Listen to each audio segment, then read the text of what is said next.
मैं आरिफ खान एक बार फिर क्राइम एक्सपर्ट न्यूज़ रूम से आपके सामने नए मुद्दों और ताज़ा खबरों के साथ। प्राइवेट स्कूलों को मान्यता पाने के लिए किस प्रकार से रिश्वत देनी पड़ती है और DIOS ऑफिस में किस प्रकार से ये रिश्वत का खेल चलता है, हम आपके सामने हमारे रिपोर्टर द्वारा तैयार की गई वो रिपोर्ट दिखा रहे हैं जो स्टिंग की गई है और बिल्कुल सच्ची है। प्राइवेट स्कूल में मान्यता चाहिए, खर्चा क्या लगेगा? आप ये मान लीजिए कि 2.5 लाख चल रहा है।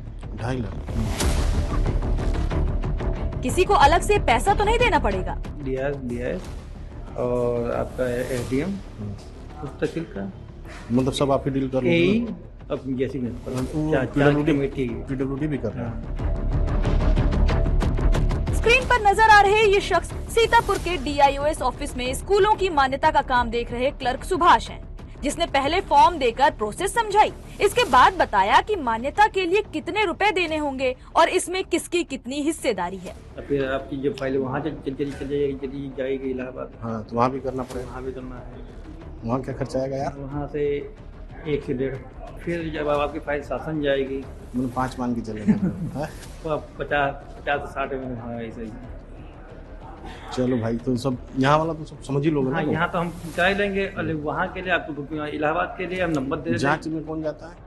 जांच में DIS सब जाते हैं, जैसे पे जाते हैं और तुम सब मैनेज हो PWD का भी आदमी जाता होगा? नहीं जाते, नहीं मैनेज हो नहीं जाता। SDM वो नहीं जाते। वो नहीं जाते, उनको बाबू वो भी जा करना। ना वो सब उसे सब ले रहे हैं। तो तुम क्या DIS कितना लेते होंगे इसमें? 1 पूरा।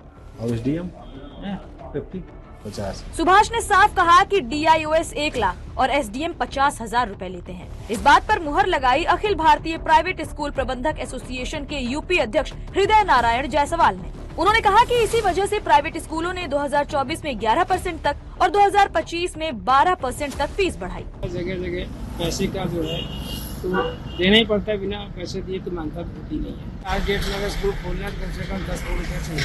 जो 10 करोड़ रुपये कोई लगाएगा तो निश्चित रूप से वो प्रबंधक या जो भी कमेटी होगी वो अपना पैसा वसूलना चाहेगा। यानी ये जो घूस जाता है उसकी कीमत प्रबंध कमेटियां जो है बच्चों से वसूलती हैं दूसरे रूप में। वो वसूलती है क्योंकि वो उनको बैंक का लोन देना है। इसके बाद हम बाराबंकी के DIOS ऑफिस पहुंचे। यहाँ हमारी मुलाकात बाबू मनोज कश्यप से हुई। आप ऐसा करिए, आप फाइल भिजवा दीजिए। सब करवा आप ना आइए, जो भी आएगा बंदा हम उनसे बात कर लेंगे। फिर जब यहाँ से आएगी फाइल तो हम लोग एक बार तहसील स्तर से जांच करवा के समित से समय ले लिया जाता हमसे, जांच हो जाएगी। बाबू मनोज से बातचीत के बाद हम DIOS OP त्रिपाठी से मिले, जिन्होंने इशारों में पैसों को लेकर बात की। चलो मोटा मोटी क्या खर्चा आएगा?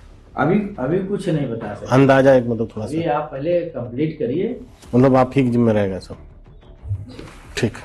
बाराबंकी बेसिक शिक्षा विभाग में मान्यता का कामकाज देख रहे बड़े बाबू गोपाल मिश्रा ने हमें रिश्वतखोरी की पूरी प्रोसेस समझाई। DO का बड़े खिलाड़ी हो गया, जैसे हमसे लोग कहते हैं कि हम उनका कभी 1 लाख रुपये देंगे, मगर अगर हम उनका एको दे दें तो कहीं 1.25 लेके छोड़ेंगे। मेरा फंडा ये है कि 2.5 लाख की गई है, आप स्वयं चलेंगे कहीं धक्का लेगा। अरे सरकार के जात में निकला हुआ छुट्टी दो, अगर हुआ का भी आप ही जिम्मे कर दें तो आप खुद के ले गए कर दियो तो हम कर देंगे। हमारी इन्वेस्टिगेशन में प्राइवेट स्कूलों की मान्यता की जो रेट लिस्ट निकलकर सामने आई, उसमें प्राइमरी तक 1 लाख, जूनियर तक 1.5 लाख और इंटर कॉलेज के लिए 5 लाख रुपए तक रिश्वत लेने का खुलासा हुआ, जिसमें SDM, BSA, DIOS, AD basic, clerk, PWD के AE और GIC के प्रिंसिपल ही नहीं, यूपी बोर्ड के अधिकारियों तक का पैसा फिक्स है। रिश्वत लेकर उन स्कूलों को भी मान्यता मिल रही है जो क्राइटेरिया में फिट नहीं है, और प्राइवेट स्कूल इन पैसों की वसूली फीस बढ़ाकर पेरेंट्स से करते हैं। स्कूली शिक्षा महानिदेशक मोनिका रानी ने कहा कि मान्यता के लिए पैसों के लेन देन का मामला अगर सामने आया तो जांच के बाद सख्त कार्रवाई की जाएगी।